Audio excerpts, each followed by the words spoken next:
కోవిట్ లో నాకు నెంబర్ 1 బిర్యానీ నచ్చేది ఏంటంటే ఈ రెస్టారెంట్ లోనే. ఇప్పుడు బిర్యానీ కావాలి నాకు నడుచుకుంటూ వచ్చిన దావన. తమ్ముడు ఆ రెస్టారెంట్ దగ్గర నేను నిన్ను ఇచ్చిపెడతారా తమ్ముడు అన్నాడు. ఎవర్రా అంటే స్వాగత్ కార్గో ఓనర్ సాబ్. నేను ఫస్ట్ టైం ప్రమోషన్ చేసింది ఈ కార్గో వాళ్ళకే. మళ్ళీ సుప్రీం కార్గో చేసినా మళ్ళీ ఫైన్ ఏంటంటే యూసఫ్ కార్గో చేస్తున్నా శాలరీ ప్రకారంగా. స్వాగత్ కార్గో ఓనర్ సాబ్ ని మీకు చూపిద్దాం అనుకుంటే ఆ మనిషి నన్ను పెట్టదురా సామి నాకు అమితమైన సిగ్గు అంటున్నాడు. నేను బిర్యానీ ఆర్డర్ పెట్టినా వచ్చింది కానీ లెక్క ఇచ్చే తీసుకోలేవాడు. ఎందుకురా అంటే ఆల్రెడీ ఆ మనిషి ఇచ్చేసి అని చెప్తున్నాడు. Thank you Swagat cargo owner సాబ్, నాకు 600 రూపాయలు అయితే సేవ్ చేసిన. ఈ నిజామాబాద్ రెస్టారెంట్ లో నీట్నెస్ అయితే భలే ఉన్నది, కూర్చొని బాగా తినొచ్చు.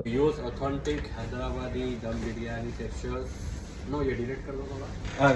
कोई बात नहीं, वॉइस ओवर ఈ క్యాషియర్ అన్న ఇచ్చింది 2 డైలాగులు. అన్న వీడియో అని చేస్తాను దాని ముందర యాక్టింగ్ చేయండి అని చెప్తే పిల్లకాయలు చదువుకునేటప్పుడు ఎట్ట సాగదీస్తారు అది జోపురం అది నిజామాదు అది అని చెప్తున్నాడు. నా గురించి మీకు తెలియదు అబ్బా, కక్కుర్తి కమ్మండలం అలానే దెయ్యానికి పీ పెట్టిన ఊరికి వచ్చే కాదన్న. ఎవరైనా ఎచ్చా అంటే వద్దని చెప్పాలి, మళ్ళీ కావాలన్నా మళ్ళీ వద్దని చెప్పాలి. నేను ఆఫ్ కెమెరా ఒకలాగా ఆన్ కెమెరా ఒకలాగా సింపతిగానే అయితే వీడియో చేయడంలా నేచురల్ గా అయితే చేస్తున్నా. దయచేసి సబ్స్క్రైబ్ చేసి షేర్ చేయండి.